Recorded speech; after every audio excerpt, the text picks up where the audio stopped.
Hey everybody. All right, we're back here with another Regulator talk.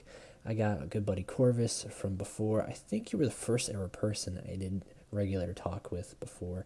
So I believe so, that yeah. makes it nice. Merek, Yo, who you definitely were slotted for a video, a little sit down here. So here we are today. And we got a bunch of devs together, and we have a very special one here with us today, Beansey. You little snake, you've slithered your way into our hearts. And tell us how you ended up here in Legion Armory, because I know before this you were doing the whole joint command thing. yeah, so like you said, I was doing Joint Command Armor JCA. It started out as a mod just for me and my unit, the 115th, and then it just sort of evolved over time.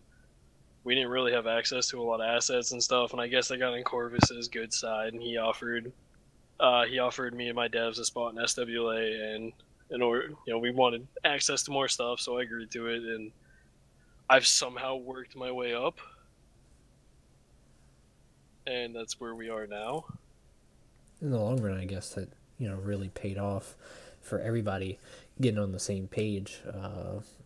Not just absorbing you with the whole joint command, but I would say probably I was the first one to kind of meet you, Beansy, because you made like a post on the Steam page for Arma Clan unit recruiting or whatever, and I remember I kind of expanded your world. I love this concept of just you start off very small and you just see like the world expand before you.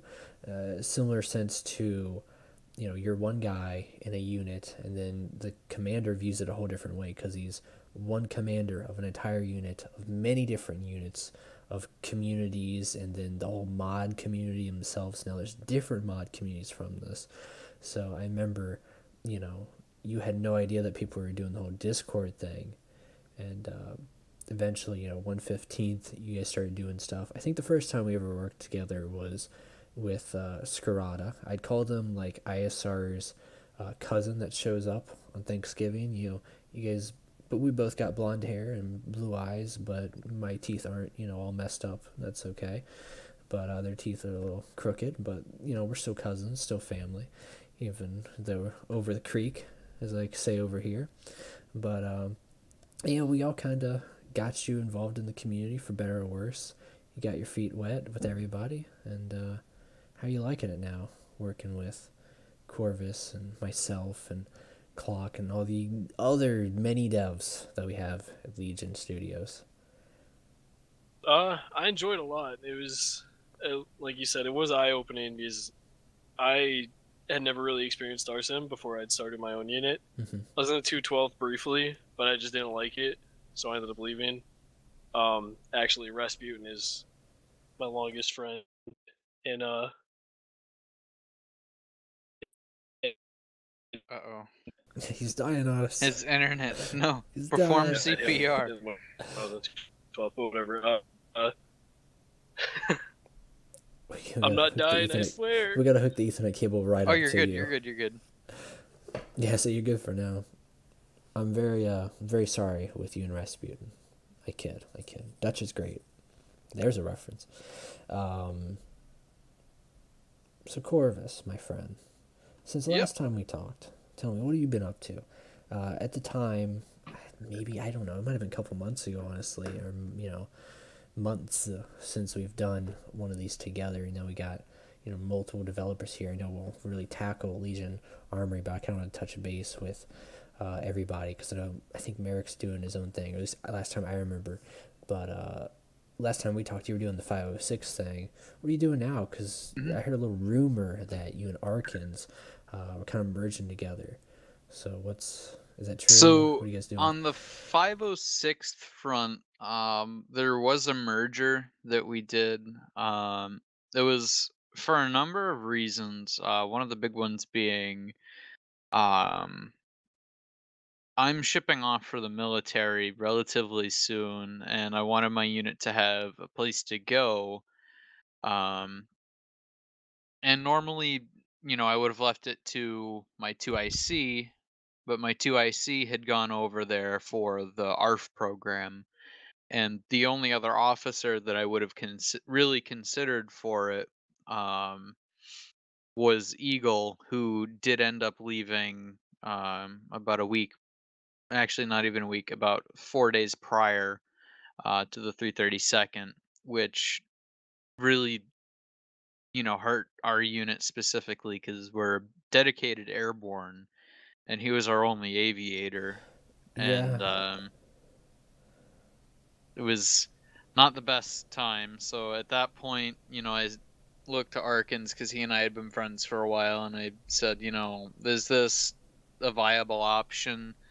And so then we did merge. I was over there for, I want to say, about 2.5 weeks, and then I decided just to go back onto home turf and do my own thing. and just to clarify, that's clone stuff with Arkans, because I know most people Yep. associate them with, Empire, Imperial Yeah. stuff. So Arkans, also known as Hardcore, does run the 31st next I'll suit. never call him that. Yeah. Yeah, never. But yeah, so Anytime I now see I'm him back pop doing in. my own thing. The unit right now, it's just 4 people. We're trying to keep it small. Yeah. That way I definitely there. understand with that. You get to know people better. I don't Yeah. want to put Eagle on the spot, but I think it comes full circle how when Eagle and I were in the 187th, the one thing that really drove it over the edge of just borderline collapsing was we were also an airborne unit. The Purple Boys, an old Starsim update last year, like in August. Oddly enough, around this time, actually, funny enough. And our pilot ended up leaving. So that, when you're an airborne unit and your pilot leaves, how you gonna make that work? And only so many people can fly those lats because they're very, very finicky. I personally, on a side note, prefer the U-wings because you can fit just as many people in them. They fly a lot better, and they're not as good for combat. But I think for transportation and whatnot, they're better and much easier to handle. But you only have so many people who know how to actually maneuver around the lat, so it makes it a lot more difficult. But definitely wish you the best of luck there. Hopefully, you get figured out what you want to do, particularly first, and what your guys want to do there. Merek, my friend, if you're here. No, Yeah, what's up? Tell me what you're doing, because last time, it's been a while. Definitely not a long time. But yes, it has. Are you still, wearing that very light blue, teal No, look? so Okay. We'll start there. Yeah. So I ran the 796 Star Core for a good while. I thought I wouldn't get as many members as I thought I was gonna get, but it worked out great. It was, did a lot of ops with, everything, but then there was a downfall in my life that was personal, so I had to step away. And then it turned out worse, so I had to quit the unit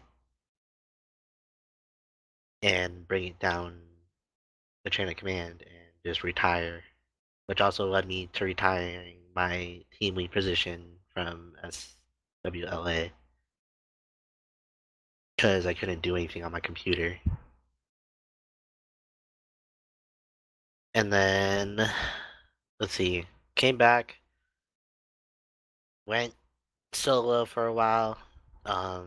Now, uh, I don't know if you're familiar with Jaro or not. Yeah. Okay, so me and him are starting up the new 501st. Oh. Wow, that was a bit of a Which bombshell. has All right. brought a lot of attention to a couple people. Not to get off on a side note here. Two things. One, someone messaged me. I don't know if they messaged me or just messaged in my little Discord for ISR. They were talking about the new 501st, or a letter or something, kind of like a news bulletin saying you guys got flack because of the original followers. I don't know if that was you guys or someone else, but I just thought it was very random. So the whole thing with that is I don't like. Yeah, I'm on the anonymous Discord also, and so I don't know what was happening. Yeah, there was like a little. I love the meme behind like Starsim has this ongoing meme where if someone leaves a unit or like some formal documentation needs to happen, they always put it on like a Google Drive, Word, spreadsheet, whatever, and then just send it to everybody, which is the funniest thing. And they'll get the nice little fancy fonts for it and whatnot. And it was one of those things. It was like in like a bulletin flash notice. I know this is kind of a meme too because we're sitting on a podcast talking about the mod and whatnot, but I still think that's kind of funny too. Yeah, I didn't like when I heard about it. I was like, nothing happened. We didn't like. It's just two people starting out the unit right now. Yeah, they make it seem like you guys are getting DDoS, you're getting hacked, you taking know, down TeamSpeak. There's like an ongoing. I mean, don't get me wrong. Network Yes, war. I heard about the old 501st Battalion. I don't know what happened with that. Are you guys going that route? Are you guys, calling yourself a battalion no Legion? So you're going full balls to balls to the wall. Balls to the wall, literally. Because I know Cyrus, he's a buddy of mine. Always hangs out. We actually, for your doing this podcast here, I was just like wrapping up time. I was like getting close to when we got to start, and we were doing some Shogun 2. Pretty fun game. I saw that. And yeah, he I'll have to get him here one day definitely to talk about, because he's been in the whole Starsim game for a long time. But I know he was doing the clone battalion thing, and it wasn't necessarily full balls to the walls, but it was more of making it their own thing. Right. So I don't know. It's one of those weird things where there's you get the meme of what's your number, what's your color. You don't need a story. I think there's very few units that make their own story. And I know I'm not just patting myself on the back, but like other units, like Ghost comes to mind. I thought they had a very interesting concept. Right. Coruscant Guard, definitely. I know they're known, Coruscant Guard and 212th and all that, like 7th and the whole 9 yards through 32nd. But I think Coruscant Guard had something interesting going there with how do you make a unit that's supposed to be just on Coruscant work, and Ghost made it work. And there's a couple more that I'm forgetting, aside from the off branches like Skurata and all that. But I think, being more than just... I know it's not a shot on like any of you guys, because you all run 115th and all that, and all these different number units, but I think definitely I've always kind of preferred not just looking at the 254th, squad, Rancor battalion, assault squadron. It wasn't a shot on Rancor or anybody, but no, there is there's this a lot thing of though them, so. that the Rancor is starting up again. So That's a good throwback for Corvus and I, a bunch of older people in the community. But yeah, we're a bunch of... Bolt and I are like geezers. I've been in this community. Too long. Yeah, it's over a year since like the I beginning. can't get out of this. I can't. My whole background is like I started in the 501st, got I did a unit transfer to get to the 212. Then I became a squad lead for their weapons team at one point. Let me put this out there: most badass weapon squad I've ever ran. It was great. I guess that's the weird thing. Not to cut you off, is like I've never started in like the big unit compared to you guys. So coming from a big unit to, I guess, the small leagues, it's kind of weird, I guess you would say. The thing is, like, you learn from so we put things in my point of view is, since I was in the 501st and 212th, I know how they run. And I learned a lot from both of those units, knowing that they're the mother units of Star Wars, in a sense. Particularly the SWOP side of things, yeah. Right. Everything that I learn and employ. I actually brought over from an old Milsim group that I used to be a part of.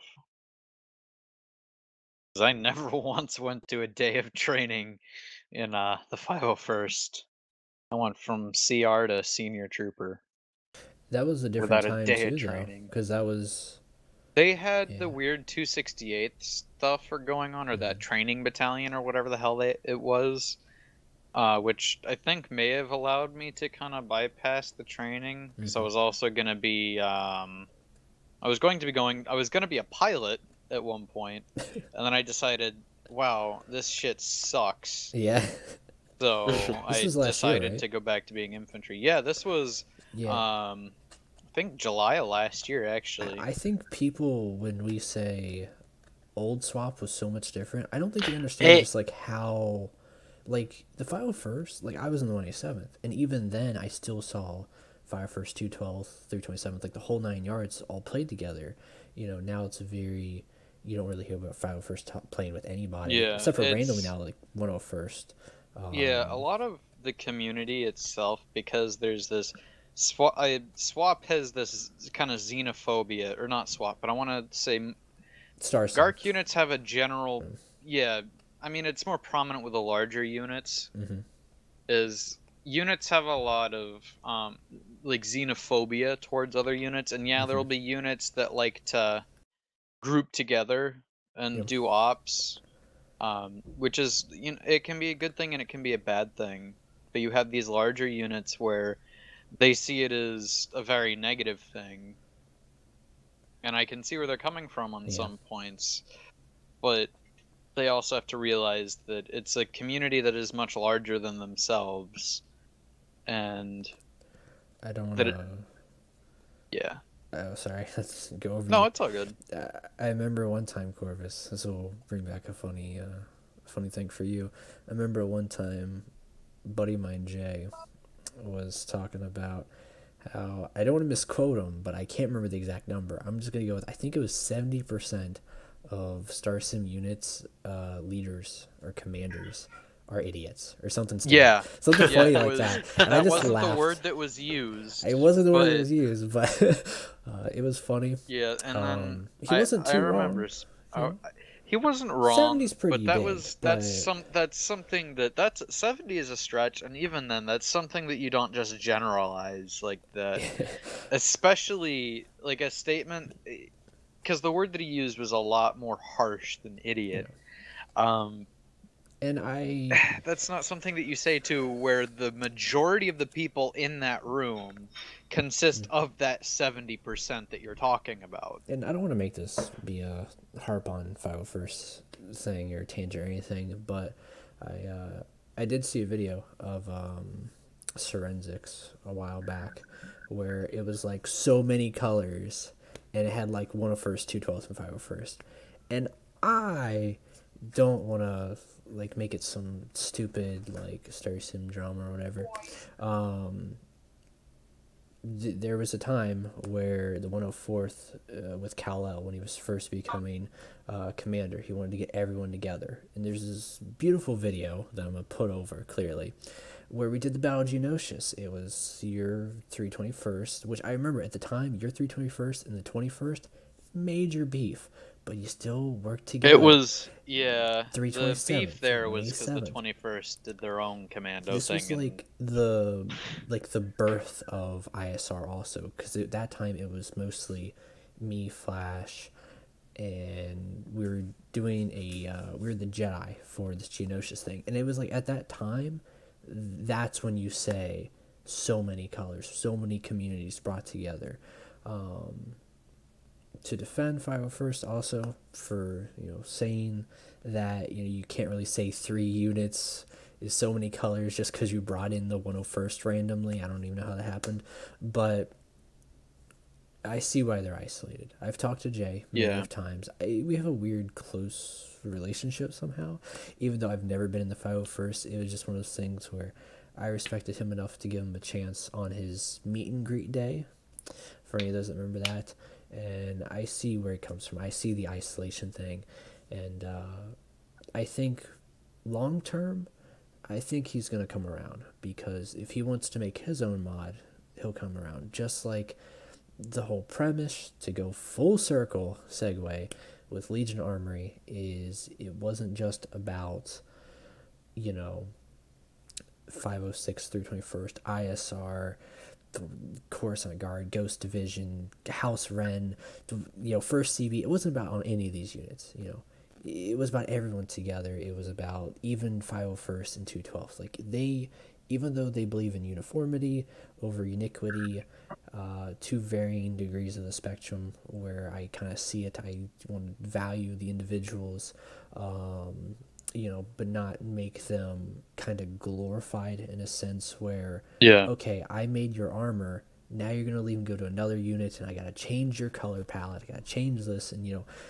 I don't want to waste the resources for us in that, because I know long term we got to essentially replace opposition or give that alternative, not just a replacement, because if they don't update and Arma breaks them, we're without Star Wars, and we're all a bunch of Star Wars fanatics and crazies.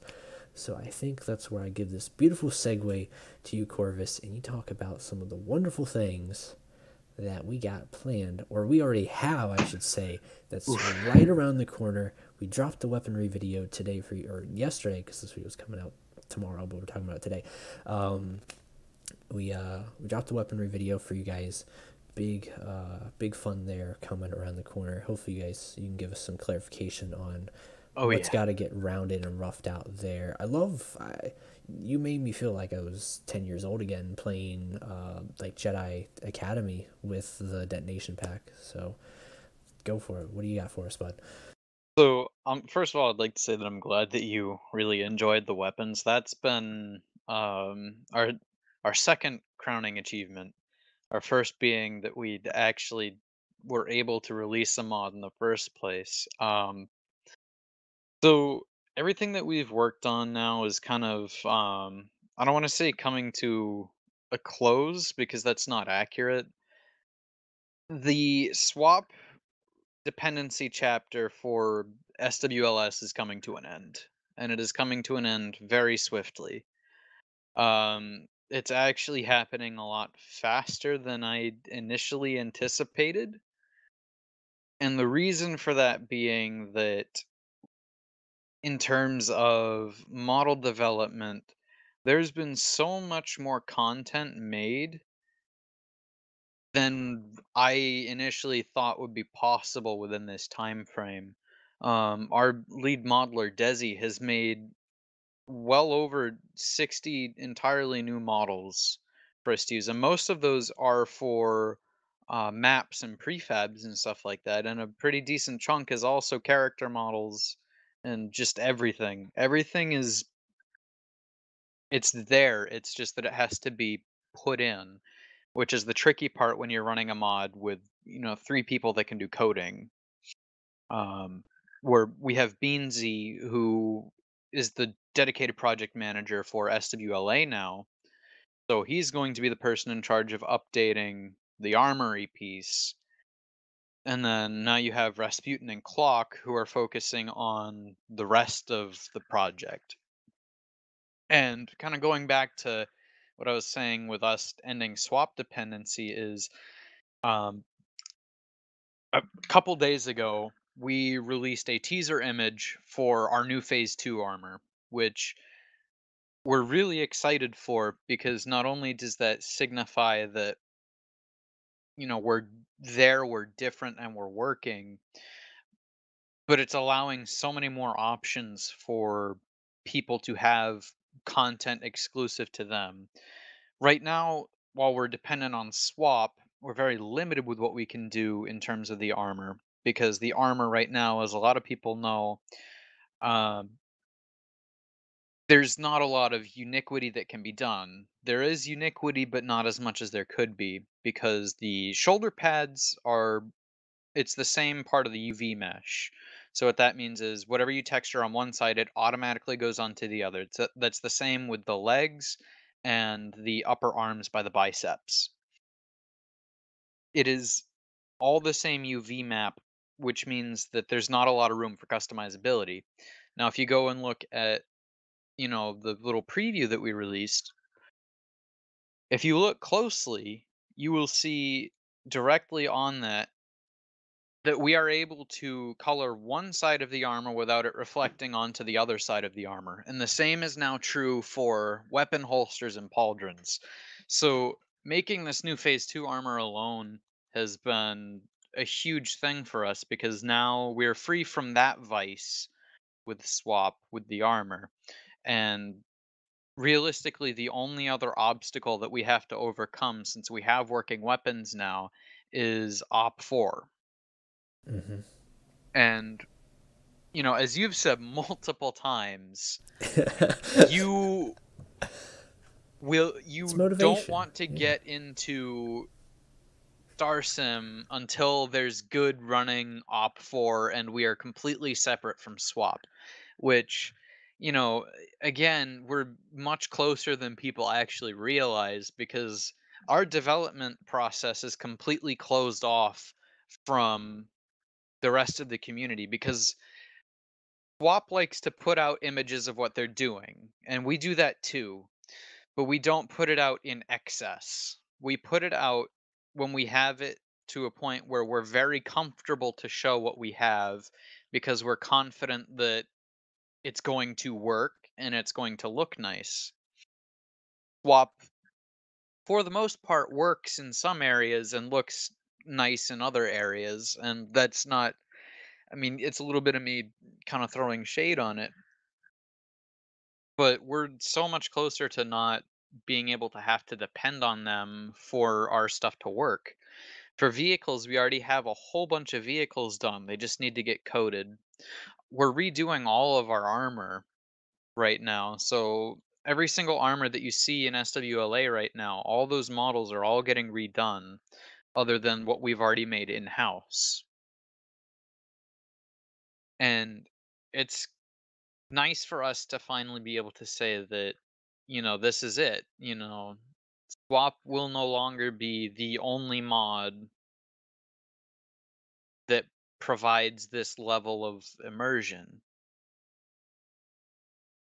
And one of the things that we actually just finished making, or is being finished up right now, I should say, is the one thing that I've been pushing for a while, because I personally love these things. They're totally awesome. Is right now we're currently in the process of finishing the commando droids from the TCW. And what this means is, Bolt, what this means specifically Yeah. for you is we're this much closer to being free from SWOP. OP4. We have one OP4 that is definitely going to be added into the first SWLB, release, whatever you want to call it. And it's something that we're really proud of. And before we even got the commando done, I sat down, was looking through some images, and I saw, hey, in the TCW, the commando droids had shields. SWOP also has shields for the clones that aren't necessarily to scale. So what if we create, not only the shields for Blue 4, but we have shields for Op 4? Mm-hmm. And that makes it a little bit more immersive, aside from enemies coming at you that are just really tough, like B2s or droidicas or anything. Like, now you got guys with shields that are going to block your damage. So I think that, it adds that gameplay, feature element. It's a huge game changer, because, like you were saying, most of the SWOP droids, with the exception of the turrets, those are all offensive combatants. Those only have one kind of default, and that is, I must go and destroy. I can't defend this. And now we're going to have, droids that are meant for the defensive, where they have their own shields and they have their own guns and they can defend their stuff. And not only that, but it's something as kick-ass as the commando droids. And that's not even where Op 4 is ending. One of the huge things that we've had done for Op 4 stuff that we've had done for a while are the Octoptara droids, which are, the big rotating octopus Hmm. droids that you saw like on the Battle of Christophsis. Like that, we've had that done for a while. The only reason it's not in is because we want to turn that into a walker, which that's the plan. Ultimate plan is a lot of our big vehicles are going to be walkers if, in lore they're walkers.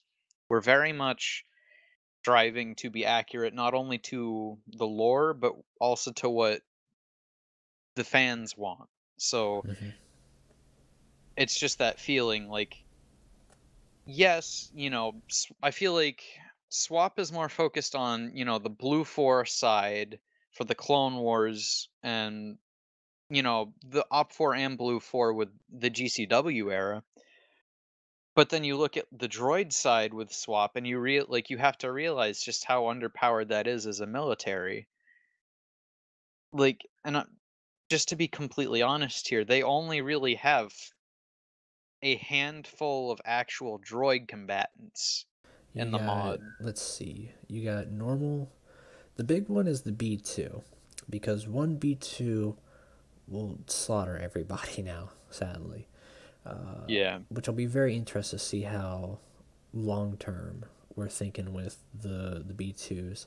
Um, I know they're already top heavy in opposition, but like I want some like 2003 B2s, like really top heavy, and not necessarily in the sense where like an arc can go out there and just obliterate him in one shot, but like I'd still like him to They be need to a be little bit, killable. yeah, be a little bit more.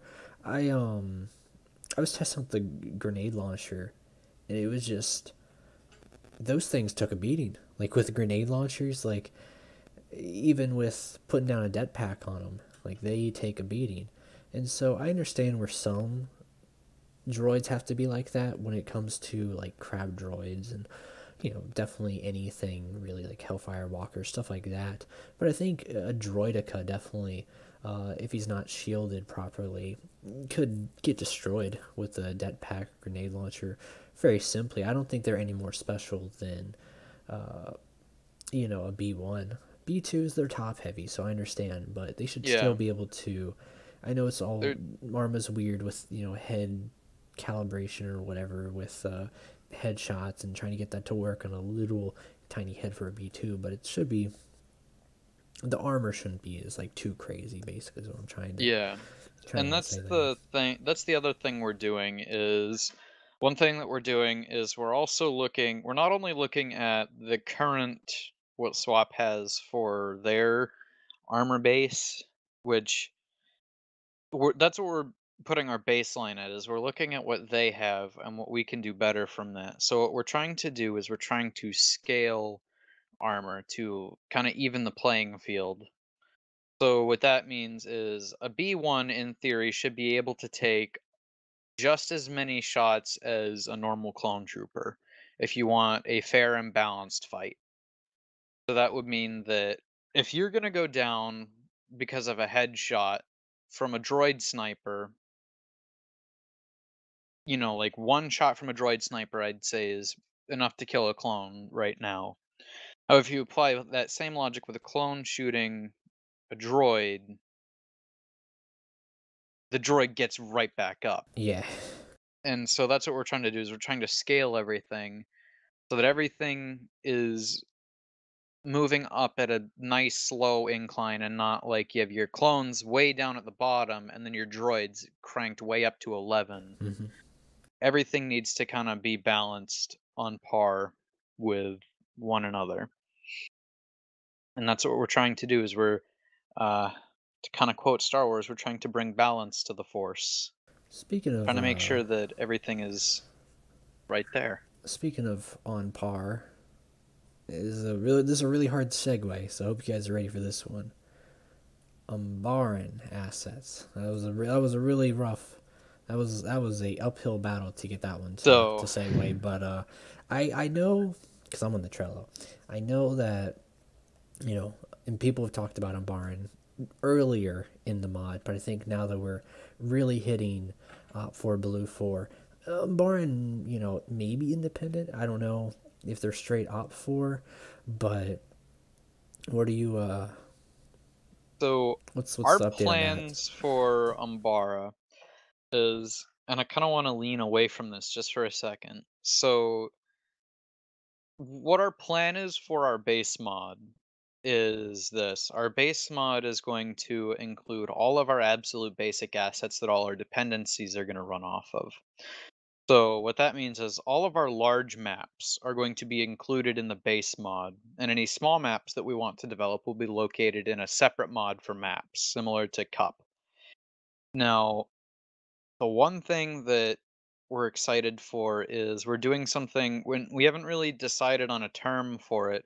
We're either going to call it campaign updates or planetary updates. So every large update is going to revolve around a specific planet or campaign that took place in the Clone Wars.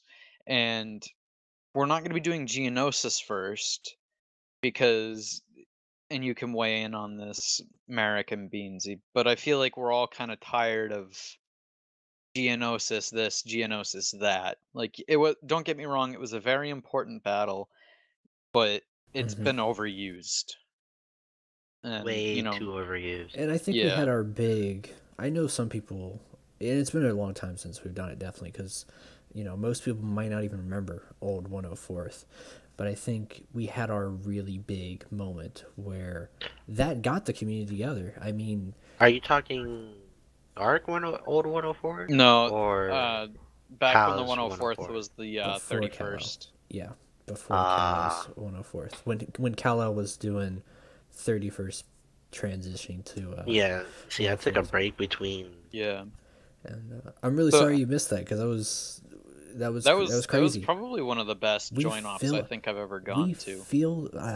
We filled the server, and I remember Cal telling everybody, for those that could not make it, I am sorry, but we have hit 100 people on this server. Now, for 501st to 12th, that's nothing, but for everybody else who's grinding away, I don't think there's many times when we've gotten 100 people, everyone together. Especially for something as important for recreating the Battle of Geonosis. Given we don't have all the assets to fully do it, but we had the whole 9 yards. We do have because Desi has a secret inventory that he likes to keep hidden from everybody except for I've seen select people. I've seen a couple of those things. He has assets. Well, the team has enough assets to right now, if we were to focus purely on maps, we would be able to push out, I believe, 6 major maps with the number of assets we have. We have stuff for Geonosis, we have stuff for Umbara, Coruscant, and just a whole handful of other planets, which we do plan on doing. Like, the whole idea with these big updates is they're going to be themed around a specific, battle or campaign, like I had said. And those updates are specifically going to have things that were relevant to that if they aren't already seen in the mod. So this is where we kind of lean into Umbara. So we want our first major update with everything. It doesn't have to be all the vehicles, but a good handful of vehicles. We want the Umbara campaign update to be the update where everybody can see the culmination of Star Wars Legion Studios' work. Like, it's supposed to be like just the starting point for everything that's going to transpire afterwards. And so with Umbara, that's, I'll be honest, that's probably a month or two off. If we're even with the current amount of progress we're making, we're still having to go through and redo assets, make sure assets work. And we only have so many coders working on it. And like Beansey here is gonna be, working on SWLA. So he has to keep up with whatever models we're keeping up with, and the same with his texture team. But these campaign updates are going to be huge for us because that's where we launch, whole new waves of equipment that are going to be seen that were relevant to, that particular battle. And we'll include some smaller maps, no doubt about it, that, had content as well. Like one of the things that I know a very particular unit is going to be happy for. Ooh, excuse me. One particular unit is going to be very happy once we start introducing my Jito. I'm so excited. You even hint, hint, say cough, that word, cough. I get so excited. I know There's you're so hinting many at things that we 21st, have. but at least There's so many that things that map's we so have great. and that we can do and that so many people want, but we as a mod team we have a little categorical thing. We look at Priority, what does the yeah. community want? What's feasible? And then out of the two of those, what do the developers want? For instance, this is going way back to, I think it was 2 days ago as of this recording, the Phase 1 airborne helmet. A whole bunch of people in the community want that. It's feasible, but not a lot of people in the dev team want it. Not speaking for all devs, because I know that certain individuals don't want it. I think for gameplay, you got to think of it. Your 506 was an airborne, or is an airborne unit. Now, if for some odd reason we ever do, a phase 1 op, there's the room for that. You can be phase 1 airborne, Yeah, for whatever weird reason, but I don't. It's one of those things and where everyone's going to use phase 1, phase 2, but unless you're a specialist group, you're not going to be using hazard or airborne. But it's still really cool to see hazard's nowhere. That's nowhere else. Now airborne, there are some people, some mod teams that have taken that, but phase 1 airborne, that's special to us, just like the hazard gear, just like yeah, those I love those backpacks. I can't get over them, yeah, and can't get over them. it's all stuff we're working on. Like, we definitely take things that the community wants into serious consideration when we look at stuff like this. The Phase 1 was something that not a lot of us are too keen on, Yeah, but that was we a battle. understand the appeal. But it's not one of our priorities. Like, our priority right now, our number one priority is making sure that Beansey gets his files so that he can start updating SWLA. And then in addition to that, we also have to finish our Phase 2. And once our Phase 2 is done, that opens up a whole new floodgate for everything. That opens up down the line for the Kashyyyk scout troopers that we have planned, all these bark and ARF troopers that people are going to want, and our bark stuff is going to look glorious. Our Phase 2 helmet, which is, currently in the works, we're basing a lot of our content so that we stand out off of the Clone Wars. I don't know if you can throw up an image or not of it, like a comparison image, but I myself love the way that the Clone Wars helmets look, the Phase 2, more than the Episode 3 helmet does. It's more angular, it's more defined, and it really stands out. And that's what we want as a mod team, is we want our mod to stand out and show that while it is the same, genre and it is the same source as SWOP, they're two completely different things. And I think that that would be nice for everybody, is we have a mod that looks different and acts different. And by acts different, I don't mean like how the dev team interacts with people. I just mean like how the content itself acts. How is it functional? How does it work? How do people like this content? Is this something that we want to remove? Is it something we want to keep? And that's everything that we look at. And we've come this far from really nothing in the 6 months that we've been up and running, and now is the time for SWLS to kind of move forward. Time for the reign of SWLS to start. Yeah. Not to throw shade on SWOP, but they did have their heyday, and that was before their 2.0 update. Well, That, competition's to me, great. competition inspires Yeah, it's ideas. like these guys. It's But, why yeah, Beansey also- did Joint Command thing. It's like Legion Armories doing, I think we're gonna win. I'm gonna be completely honest with you guys. We're winning this thing in the long term. All right, even if it's months down the line, we're gonna win this in the long term because we're gonna get on the workshop.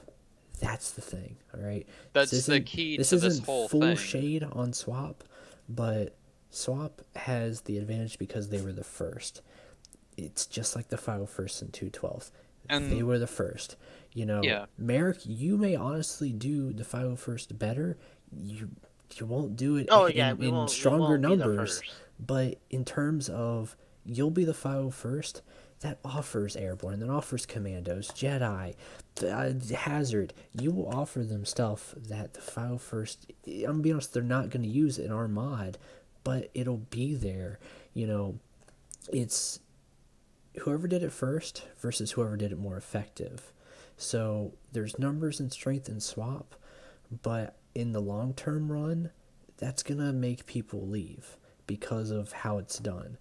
We're doing this in the long-term run where we're going to have to cut back on stuff, but if we can get on the workshop, stay on the work. We're already on the workshop, but if we can stay on the workshop, give no dependencies, get OP4, Blue 4, maps, the whole 9 yards of Star Wars Legion Studios, we're going to win this. And it's not, it's not a competition of bragging rights. I know some people will, brag all day, but I think it's a great friendly competition to see, all right, who's gonna add what next, who's gonna offer what next. I mean, there's tons of sub mods. I'm not to really bring them up too much in this video, but if it wasn't for Joint Command kind of merging, taking that a little bit away and kind of utilizing that more towards the driving force, because it doesn't have to be all these different like civil wars or one big the Gark mod versus the non-Gark mod. Everyone's bringing something different, and I've tried them out. I've tried many of them out. Opposition's great for what they offer, because me being a more fan not of the clone stuff, I still like the clone stuff and I get everyone's fascination with it, but I think the grander scheme of Star Wars, I like to, and this isn't a shot on you guys, I like to do If more you're than about to just... say Old Republic, let me stop you there. No. I was Are gonna you talking say, about the Empire sort of the deal? no, I like the grander world of the aliens and the story to be told, not just the military going in, shooting up all, literally pulling a Order 66, bang, just blow up, kill everything. Like, I like to say, like, the build up to why we're doing this, why is everything happening, not just go here, eliminate this force, call an end of a day, give your, X amount of ranks or whatever. I like the memorable stuff. That's why I like the Geonosis thing, honestly, is because even though it was, a one and done, you don't really hear many people be like, well, this guy got second in command because of that op. It was a hell of a story, from my perspective, much different from your perspective, Corvus, as a commander. I was a Jedi. I was force pushing Hellfire droids into B2s. I remember there was a bunch of 21st guys that just got mortared to death. There was guys on AT-ATs because at that time, Kingpin of 327th, who went to 187th, he figured out how to get them to walk. So it was just like, 8 guys on AT-ATs, blowing stuff up, or not, I think I said that wrong, ATTs? Yeah, ATTs blowing stuff up, lat pilots everywhere. So like everyone had a different story and a different perspective of that battle of Geonosis. And I think definitely, I know this is already hyping it up, but I think if we ever did something like that with like to celebrate Umbara, because I know we've always teased like, well, we need to do, you know, like a big Legion Studios op or a big Legion Weaponry op. I think a big Umbaran thing would be another cool, like, get everyone together, remember that. So I can agree on that one. That would be a great big op. So that's something that long, like I very would long love term, to yeah. see. And once Umbara comes out, you know, if that's, you know, 4 or 5 months down the line, you know, when I come back from when I'm going to be gone, then, like, you know, like, holy crap, that'd be one totally awesome welcome home present. Two, that would also be probably one of the biggest events in modern Starsim. Yeah. Because you would have, at this one time, you would have Umbara coming out. And then you have the studio saying, look, we as a studio are going to host this operation, this massive, large-scale operation that's going to be a total team effort. And you guys are going to play this, give us honest feedback, and we want to see how you guys interact with the environments that we create. This is our goal, is that, like, that's the huge goal for us, is if our campaign updates are a huge success, I'd love for our campaign updates to be, you know, headlined with a huge op. Like, we get all the units together for one campaign update operation, and all the units, you know, get together and just destroy everything, explore the equipment that we create, explore all this, look at everything on that we've done, you know, give us honest feedback. That's what I would love from this community, is something big like that Geonosis op. Like, Well, that if y'all- Geonosis op is what made and broke unit. Not really broke units, no unit really broke, but that's what made units what they are. To go on that, so we bring the whole community together by Beansey. We bring the whole community together. There are units that haven't played with each other at all. Yeah. And so we bring that aspect.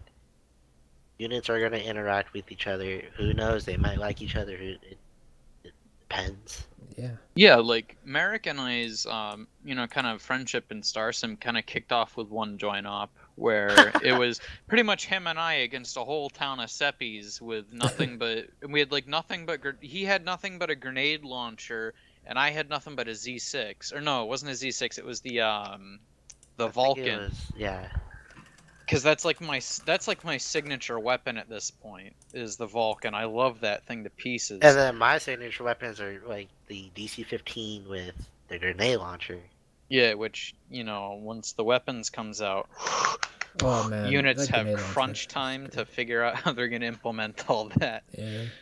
Dude, but there's some guy who's in charge of like unit kits right now who's like really excited and also probably like really mad because he's got to go and change that. Yeah, like, that's how I feel as a unit commander, is you're really excited seeing all these weapons, but then it's like, well, now I have to go rewrite our training document on how to even use this equipment, because a lot of our equipment is just that much different from everyone else. Like, our Z6 has a built-in grenade launcher. No other mod has that.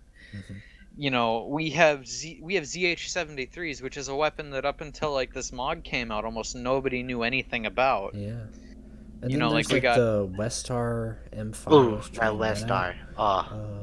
Like, it's the content like this that makes us who we are as a mod team. And, you know, like, not to throw shade at like any of the other mods out there, but they're just retexture mods. You know, like you said earlier. I didn't want to straight up just call like, them that, but that's the thing. Is when like, you look at it, you know, though, it's more for their needs of retexturing. It's more for the needs of the people that they choose to kind of endorse. Yeah.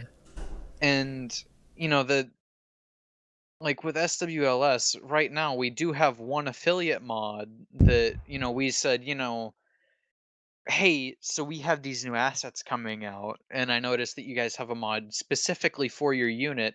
Is there any way that we could interest you in maybe being an affiliate where we give you some assets from our mod so that your guys can have this new updated equipment just for the purpose of them being able to have better equipment. And they said, you know what, that sounds great. And that's the 442nd mod. We said to them, look, like you guys could potentially become the first, SWLS sanctioned retexture mod. Like, and I know that that's, whatever. And some people are just going to kind of scoff at that. But when you think about it, for us as a dev team, when we see and know that there's a dev team out there that wants to work with us in a not shady, I'm going to steal all your stuff way, then that's something that we can be proud of because we know that we're impacting units. Like during the Q&A that we did earlier, somebody asked, how do you feel specifically about units that spring up because of your mod? Like units that are focused around your mod, that are formed It's and great. focused around it. It's a great, It's phenomenal, like, dude. it's nice to see that, and nice is an understatement. It's totally awesome to Mhm. see that we have these units that only exist because of the content that we make. Mhm. And they could very easily, at this point right now, while we don't have any of our new assets, they could easily go to Fusion Studios or Schlobby's Textures and go and get their own stuff. Instead, they come over here and they ask us. Mhm. And that's a feeling that as a development team, it feels really good. I remember there was no 187th when the new update for SWOP came out. And I remember when Legion Armory we were starting to get things together. This is before I think Artemis or whoever's doing the 187th. I don't know if he's still doing it, but I was like, hey, I want to give people the ability to do the 187th because I remember Redux kind of had it, but not to the full extent. I wanted to go all in. I wanted to do because they weren't doing armor. That was the thing. I wanted to do armor. I wanted to do different helmets, airborne, the whole 9 yards. I wasn't even in the 187th. I wasn't even a clone unit. But I wanted that there because not only from that being close to my heart because I met good friends like Locke, Eagle, Core, all these other guys from my very first unit, very first time in Starsim. Now that's not even a possibility for people. I think now we have so many colors. It's just through the roof. We got like crazy, like bright blue, bright green, black and red. A whole Merek. just Sorry, crazy I think I kind of brought in that bright blue. It's great. It's I had a guy give a comment on one of the videos, and also got to talk about some comments because people wanted me to ask you some stuff on the podcast. We'll get to that in a second. I had a guy say, "Hey, I know you're not really doing the whole Starsim thing that much, but I want you to know I really like your armor." He's like, "I use it a lot for just messing around in single player," and I was like, "That's really cool," because I remember originally when my armor came out, is that it was supposed to be steel, but because the Oh, armor your gray one? materials, it turns out like grayish. Or no, sorry, it was Yeah. supposed to be silver, so it turned out like grayish steel. It kind of turned into like a clay color. Yeah, it was so like pastel or something. It was really weird, and I chose the design without the skirt or collar, whatever it's called, because I just wanted the pauldrons for that like imperial kind of make do look.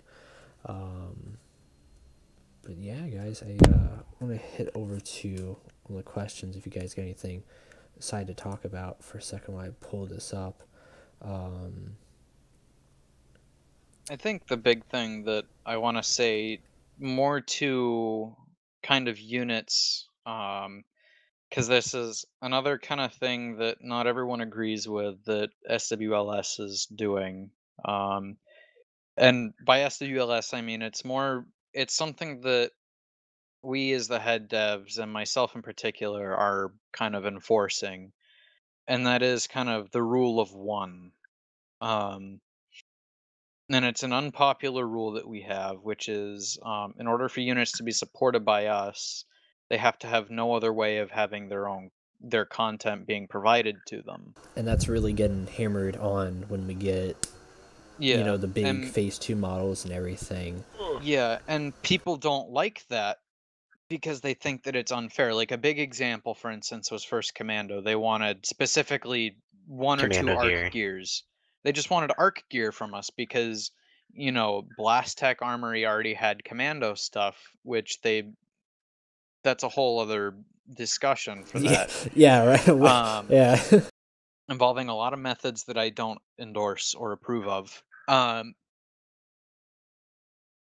The reason why we don't like it when units only request specific things from us, and I'm not like, if you run an all arc unit, then I can understand. But if you're running a unit that is massive as First Commando in terms of the amount of content that they have, we can't just kind of bite off and give to you specific things that you want because we have access to it. Yeah. Because at the end of the day, we're redoing all of our assets and it's going to look completely different, and we as a mod don't want our stuff to be represented that way.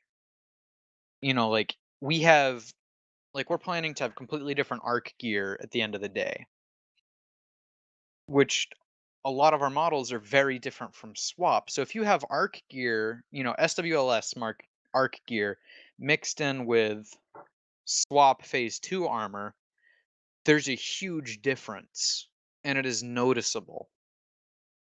And that is why we are enforcing this rule now more than ever. If anyone remembers all the way back to the whole Skirata incident where we had initially dropped support for them specifically because they had another mod providing support for them, we are now enforcing that rule. That wasn't a one-time thing, and it's not us targeting units, it's us saying, look, we are choosing to support you if you have no other prior method of getting items. Because while we do provide for the community, we don't have to provide to you if you already have a way to provide for yourself. I think what you're saying is you support us, we'll support you at the short end of it. Yeah, Okay. it's Yeah. it's like a mutual thing.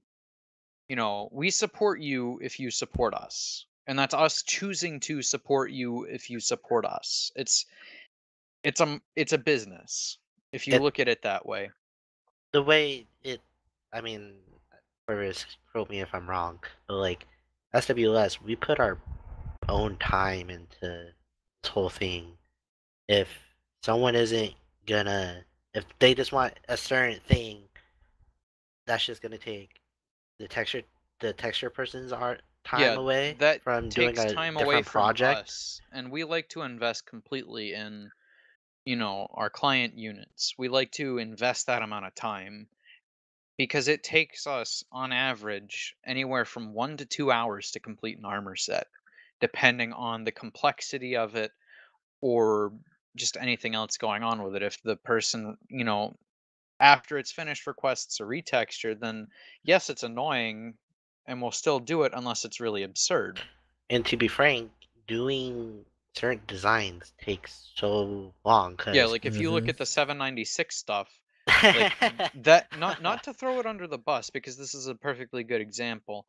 my It takes armor. time out of our day, and with a mod as large as ours, because we support well over 20 units right now. Yeah. And that's the thing is, like, there's That's the it's a thing that some revolving people door. don't understand is that we support a large number of units. So, and we don't have 20 devs. We can't assign one person per unit, and then we don't have any leftovers to, on top of that. So we don't have someone to just dedicate their time to doing 5 armors for, First Commando that only needs these 5 armors. We only have, and I can go ahead and pull the numbers up right now, on our other Discord. We only have so many texture artists. And most of the texture artists that we do have only Are work on all textures. Mhm. Meanwhile, it says right now we have 21 texture artists, which is roughly the number of units that we have. However, out of those 21,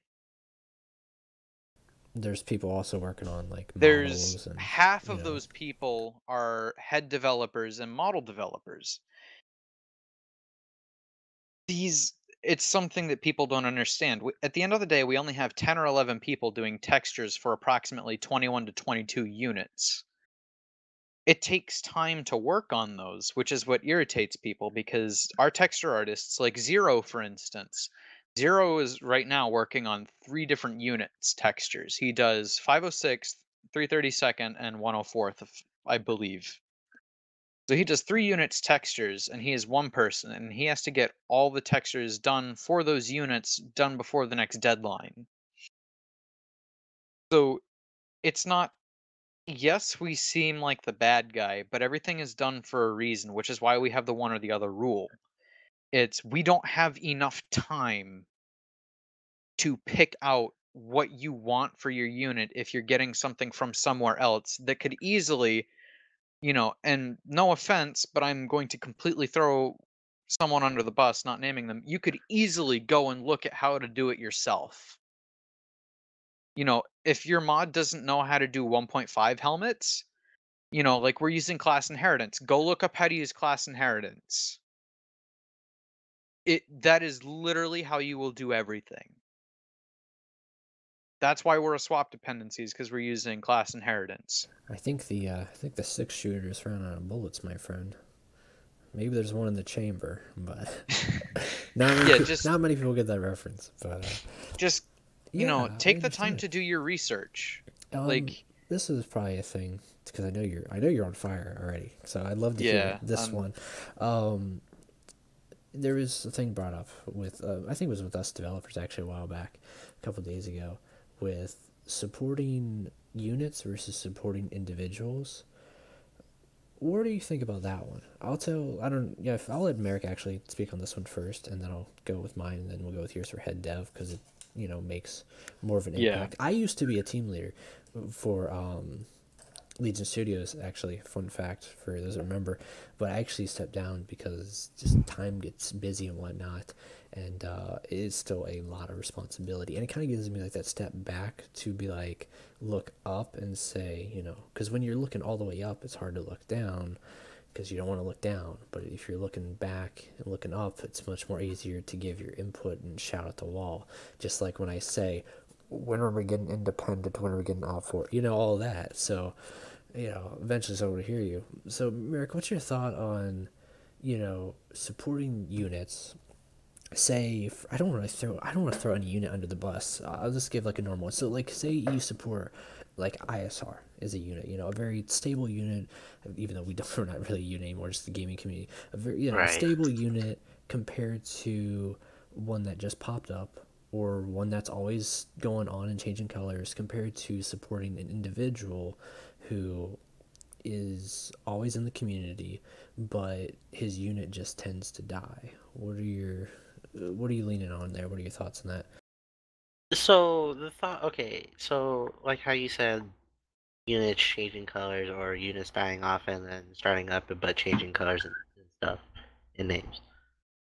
It becomes a hassle, especially for the texture artist, because I was a team lead for the texture artist for SWLS, and it was a hassle maintaining who did what and managing what people are working on and having to change what they're working on because this new unit came up and they need stuff. But where you have a unit, we'll just use ISR for example also, or yeah, where they've been in the unit, they're like, it wouldn't be a priority for you guys because you guys already have stuff. But yet, your stuff would still get worked on. It's just, it may take time for your stuff to get in than the new unit that's coming in and wants to put their time into this mod and have us work on it to where we have to put our full time into them now. So I guess the whole overview is it's a hassle. So you're leaning more towards units over individuals, and then newer units over ones that already have their stuff done that they don't need anything more added to. Right. For me, if you're done with that,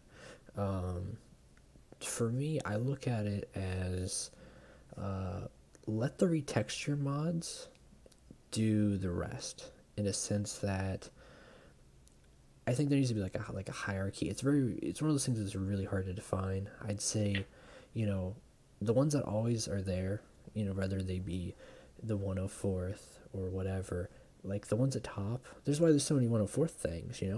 Let those ones be at the top, and then let individuals in the community stand right underneath of them. But then at the very bottom, I would say let the newer units, let the ones that change so much. Not in a sense of don't give the newer units a chance, but we know how Starsim is. You know that there's always going to be a new unit, always going to be a new color.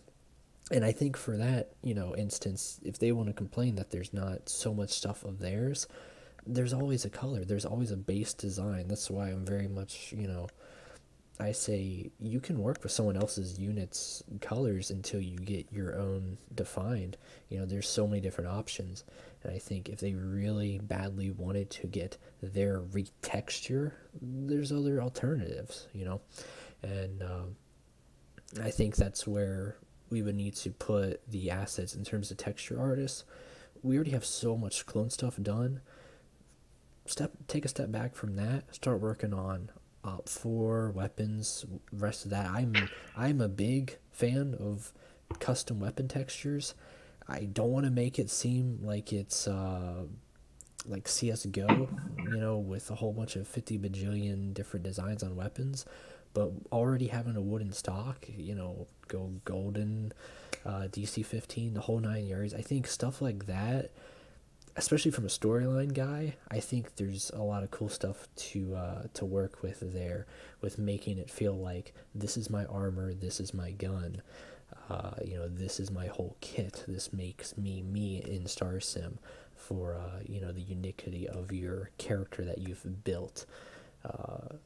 So that's kind of where I stand on that one, with taking the assets, for taking the priority of the textures, at the very top for the long stays and the people that you can count on not to switch so much, and focus more on new assets that need textures. For instance, there was a while where I was working on the back to station, and love that thing. It's great. And I think stuff like that, when the backpacks first came out, there was no texture for them, and I was like, clock, give me the text, give me the model file. And I made a bunch of textures, and now so many different backpack textures, and they're great. I love them. I love the Heresy backpack. I don't know who made the tan one, but it looks really good in desert biomes. But yeah, I think that's where I stand on that one. And then Corvus from or Merek, if you wanted to go. So the whole unit changing color thing and starting up and things. I think there is a way that we can solve it. I don't know if Corvus would put up a vote for it between all the devs. But it was an idea for a long time ago.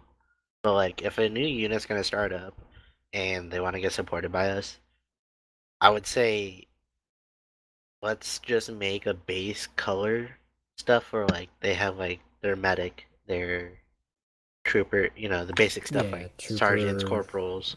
I don't know if I go that far. Or not corporals, but like that was a problem with I remember when Elf was doing stuff, there was a lot. I don't know if it was Scarada or Ghost. They had like, and we didn't know how long Ghost was gonna last. They had, right. You need to have like one cut for like one skin or texture, another one for another rank. So, all these different ranks, you're like, you gotta take it slow to see if they'll actually get used. But I see what you mean with like base, like trooper, medic, EOD, hazard pilot, I guess. I don't know. Well, the thing Backpack. is, I don't know if people really got. I mean, me personally, Mm-hmm. I can't wear the hazard stuff. I mean, I can Really? wear the backpack and stuff, but like, I just can't wear that armor, the helmet. Oh, I can't picture myself. I like it. It's hard. Like, don't get me wrong. I Who's like got the texturing. shark thing for it, by the way? Zero. I love that thing. I saw that when I was scrolling Which, by, and I don't was get me like, wrong. "That's great." The guys at the 104th that are on the dev team for the 104th, like, shout out to you guys. You guys have good looking hazard armor. Yeah, and But I remember. I just can't picture it on my character. Yeah, on your person. Yeah, I see what you mean. Like, cause I've not around. Like, if it's, don't get me wrong, if it's gonna be a hazard type of op, and you want to put that roleplay sense into the whole thing, the whole mission, fuck it, I'll wear it. It's for the mission. It's like the Phase 1 airborne thing, But I see where. I never really got a picture of the airborne Phase 1 airborne. It's basically Dev you take the Is it airborne the helmet we fin? have You just and put then a a fin on fin. it. Yeah. Just Oh, put a fin so on it was the meme. Yes. Okay, yeah. Some people okay, thought yeah. it was a meme. Some people thought it was serious. No, that looked really. I thought it was a meme. I feel really bad for posting that now that I think about it, because so many people, there was like such a huge positive reaction, which I guess you could say would be a reason enough to add it. Yeah. But there's so many people that don't want it. I would feel like the only, like, you know how we have units that are either stick with Phase 1, like Ghost.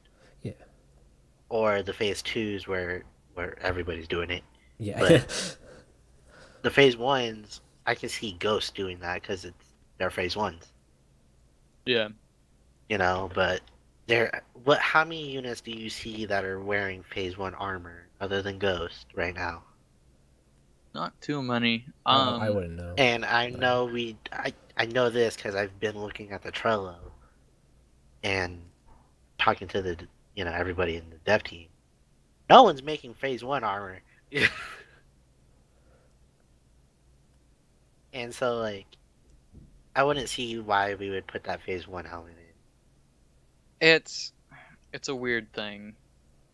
It's something that we have to look at as taking seriously, but at the same time, it's something that we don't really want to put in.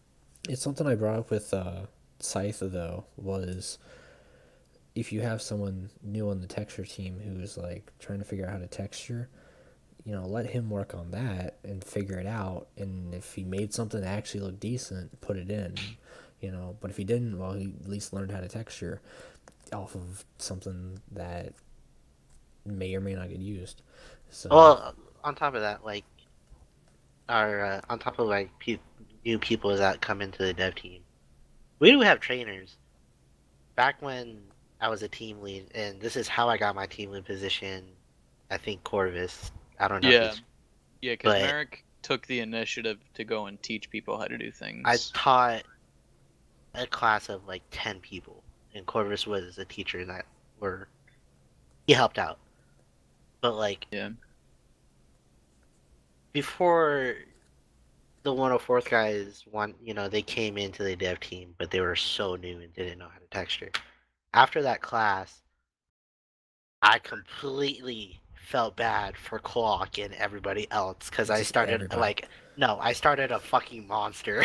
Yeah, and that was before we really started hammering down on the Trello. It was just it was PAA drop after. Yeah, it was just texture drop. Put the textures here and it's done. I feel bad we'll for pick Clock. them up. I felt bad, I'm gonna say sorry for bad Clock because like I like the PAA drop because it's for those that actually know how to use the Arma tools, and so I'll get really passive aggressive in the Trello. I'll be like, this would have been easier to send on a PAA drop, or I'll be like, going through waiting line or something stupid like that. I preferred the PAA drop. I prefer for people who know what they're doing, Yeah, because it allows people to know, like, learn how to actually use Arma tools and then put it in so that it's that much easier on people like Clock because they don't have to put it into a PAA. Yeah. But like, I started a complete monster with the 104th guys because they just hammered shit out. We never did finish Corvus, so what's your thoughts looking from the My top take on units individual versus armor individuals? Yeah. versus individuals versus units. Mhm. I'm kind of in between where the both of you are. Like, it would be nice for people outside of the community to be able to have stuff, but at the same time, our primary focus is making sure that units get what they need, not individuals. And that does sound, not ideal, but when you look at it, it's if we were much, much smaller than we are now, like if this was way back at the beginning, I would have no issue with doing individual stuff. But because of the size of, you know, the mod itself, there's, sad to say, there's just not enough room for individual requests anymore. And yes, we could. Like ISR is a very unique case because it's kind of in a gray area. Same with GGN. It's Yeah, in a it's very community gray based. area. It's a community, not a unit. But there's enough structure that we can have it so that there's armor listed under that category. Yeah, and I can just make my own stuff, but I don't think there's a GGN, representative.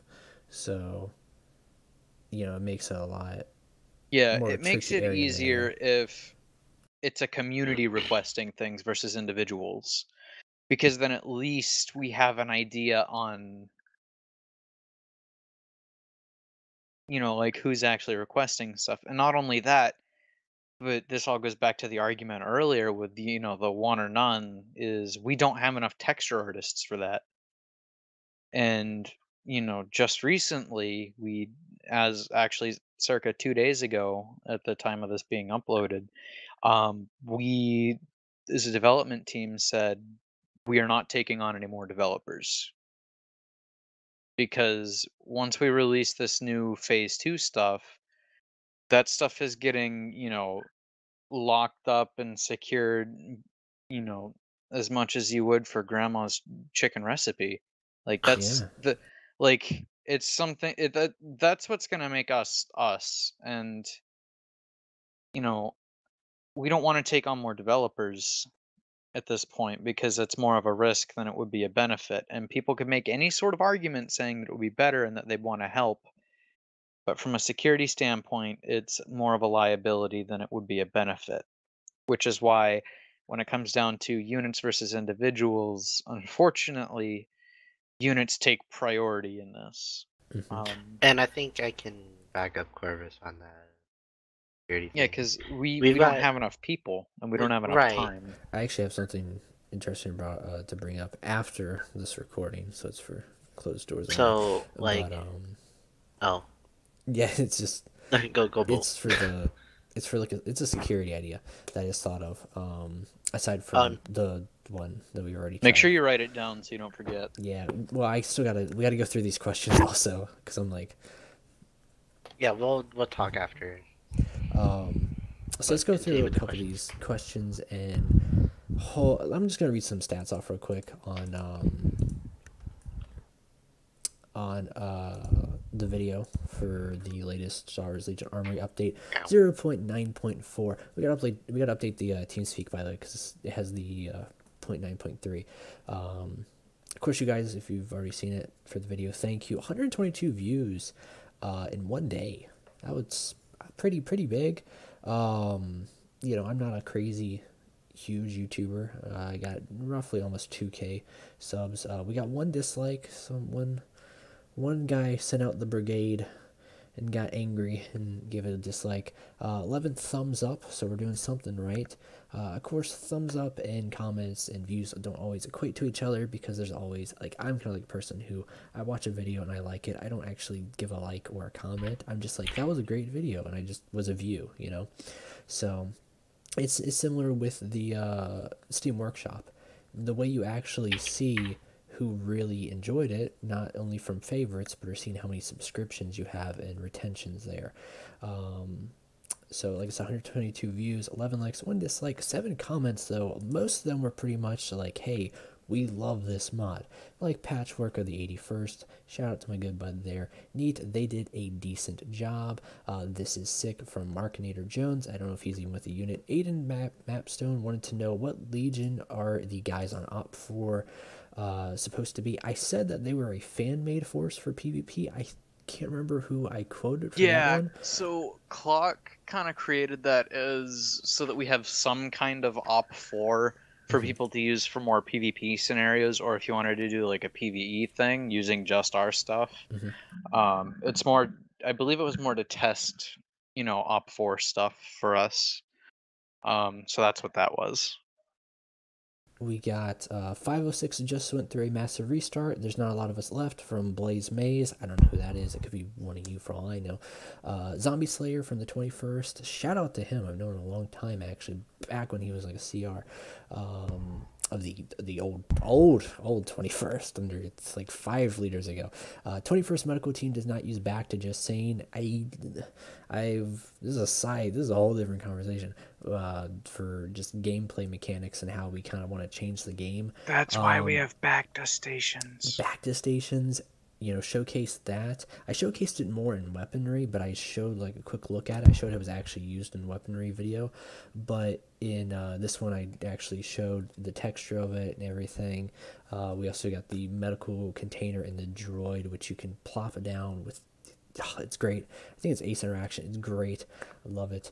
So I love how we're just changing the game, adding another element, and not only like Bacta did change the game, but I think that was something that kind of hurt it in the long term, where this kind of still kept it very like ground based. It's like Black Ops, Sure, now you can go in space and jump around, jump wall jump and glide and whatnot, but you kind of killed it a little bit. You changed the game, but you kind of killed it. And so we don't want to make it just completely fast-based, 150 miles per hour. We want to keep it a little fast-paced, but we want to keep it very humble, ground-based with that. Frank has tomato armor, says Dukas. We got one of my favorite comments. I'm going to read this, Corvus, from Patches. A man sits at his computer in the old abandoned interstellar regulator building. It's not abandoned. We still do stuff. We just don't do Starsim. We don't do armor that much either. But in the dim light of monitor, he plays a wrestling management with some feisty foreigners. I don't know what that means. A rotting creature smelling of old mold and Mountain Dew shambles into the room as his shifty eyes look about for what is called the asset leakers. The figure is haunted with delusions of replacing an entity known as Star Wars opposition to others as the cancer incarnate. I don't know if he was referring to you or what, but I think that mold creature, I think he's referring to me in that. The asset leakers. Oh man. Bolt, moans the creature. Can you do that for us, Corvus? Set the immersion for us. What am I sounding like you have here? to say bolt and a moan and say, we have an update, could you? Bolt, we have an update, could you? The man raises his hand to silence the creature. All right, the man says as he sighs and grabs the camera from underneath his desk. This better be an actual update. The creature, giddy with glee, shakes its head with a smile. Don't worry, Bolt. We have stuff in production. Bolt responds, you always have stuff in production, and smiles. Oh man, that actually brings a tear in my eye because how great that was. I love that comment. Maybe top comment of all time, at least top 3. It's great. We got a question here from Markinator. This one was actually earlier today.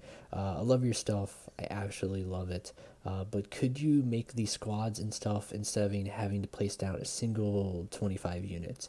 He's referring to how we have them categorized with GAR, Galactic Arm Republic or whatever, and how you can just go into individual base and put them down, but to make like an entire squad base of them. So he's thinking more, this is what I'm saying long term also. We don't just have people who do this in multiplayer. It's crazy that sounds. I know Armas in this in particular is very unit based, but we do have people who do this stuff in single player. you know, I think for opposition, this is where I'm a big fan of, where there's no Imperial, no First Order stuff. I have still a lot of fun doing the like dynamic battle. I forget what they're called. I love the mod. I forget what it's called. It's like dynamic recon, dynamic combat ops, stuff like that, where you have a force and it generates based on the force. So he's saying, you know, take the 104th and have like a squad of like incinerators, or a squad of, you know, airborne, or a squad of, you know, phase 1 or whatever. He's saying, would that be possible for people who play, you know, single player? Would that ever be like around the quarter? Kind of like drawn out to explain it. But what are your thoughts, Corvus, on that one? Because that's a you and clock thing, or mostly that's a clock thing. With what? I'm really kind of thrown for a loop here. Getting squads for, you know how you place down a placeables? unit in like Eden Editor. Oh yeah, for like the placeable stuff. Yeah. We can do that. Yeah, especially because when we get Op4, we're not just going to be putting one droid down at a time. We're probably going to be throwing squads at you. So I think, at least right now, I think that's why it probably hasn't been implemented to play devil's advocate here. But I think that would be great, you know, to get that, you know, rolling for the possibility of just throwing a whole squad at, you know, a whole bunch of group of guys to take on. So yeah, we'll get that hopefully all worked out there for you.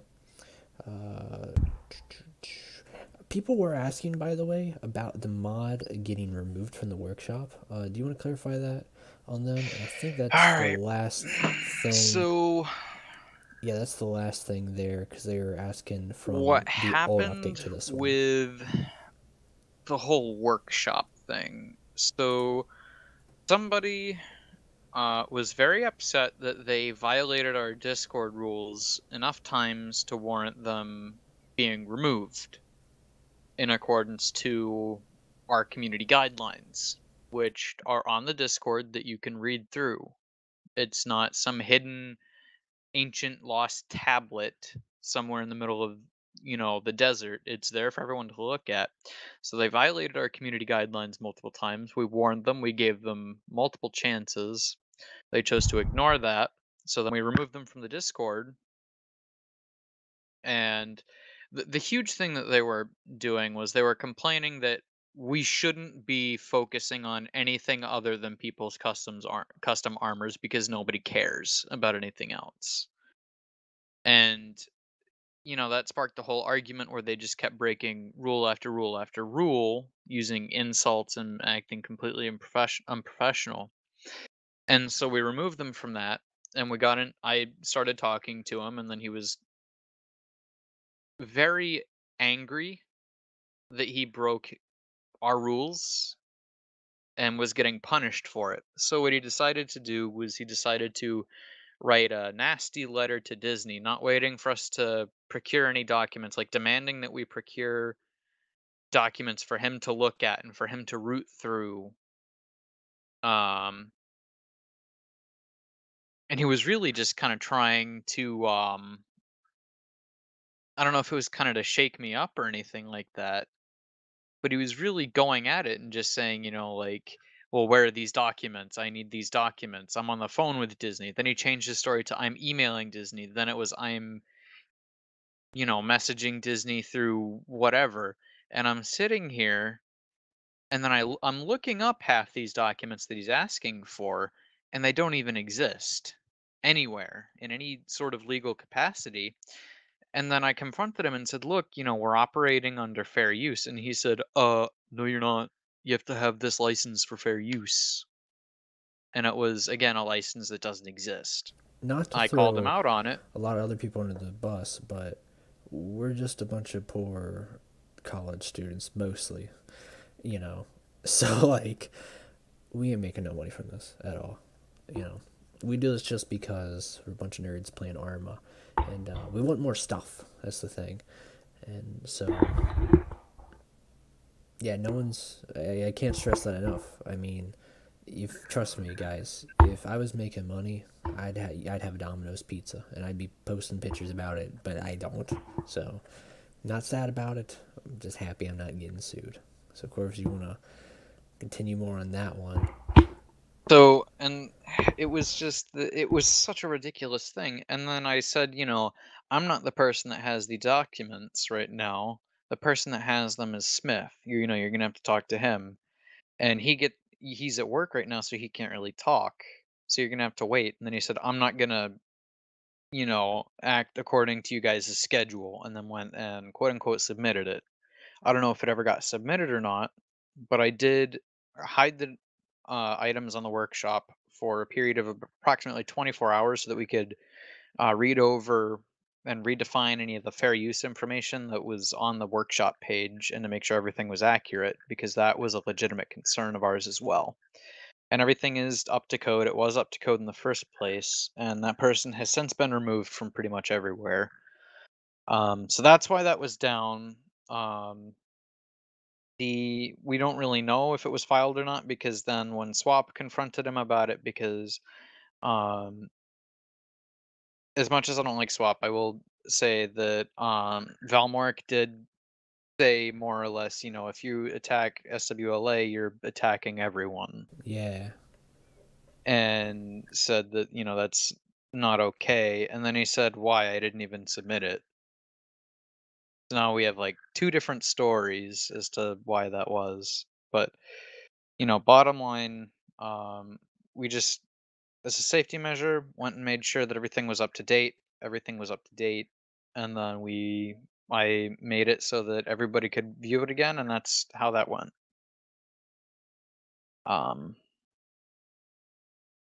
Good deal. So that was the whole thing with the mod being, you know, taken down. It wasn't even really taken down. It was just hidden so that I was the only person that could see it, so that I could edit anything that was on there. And as we wrap up this episode here of Regulator Talk, my friends, got one last question, Corvus. And that's the thing that people are dying to know. When can they get their hands on these weapons? What do you got? What's ETA on that one? I can't give an exact date for when they'll be done. It is getting worked on at this moment. We just updated the DC-17 blaster pistol textures, along with a few other minor things. But when it does get released, we're looking at anywhere from, I want to say definitely within probably 2 weeks from now. Good deal. All right, any other announcements you want to make? Any I thing you think want to brag that, about or put over? Or... oh man, if I want to brag about something, it's that Desi makes a really kick-ass commando droid model, and that's something that people should look forward to. The shield, I don't know who's working on that shield, but I think it'll turn out just great. Trust me. Oh yeah. Yeah. If there's the one thing I want to say to everybody who, you know, wants to know about anything is, or actually no, just to the people supporting us, you know, thank you all for kind of supporting SWLS through and through. You know, I in particular would like to thank the 104th for being one of the longest standing units to use SWLS. They're a very big group of people that use our mod, and I'd like to thank you all. And then, yeah, that's pretty much all I got. Anything you got, Merek? Am I allowed to advertise or no? I mean, If it's your unit, that's a big no. I mean, Okay, I don't know, never mind maybe. then. But it's gonna wrap it No, up here. but yeah. Thanks for having me on here. Yeah. So big shout out for not only you two, but Beansey also, who was here with us earlier. You know, he His internet murked itself. Internet just got murked, got regulated, and that's gonna do it here, my friends. Until the next time for Regulator Talk. As always, keep up to date with Star Wars, Legion Studios, whether it be armory, weaponry, or the Beyond. Soon, trademark, as we say around here. And, oh yeah. keep it safe. And my the new maybe trademark. friends. Coming soon, maybe trademark. Peace out, bud.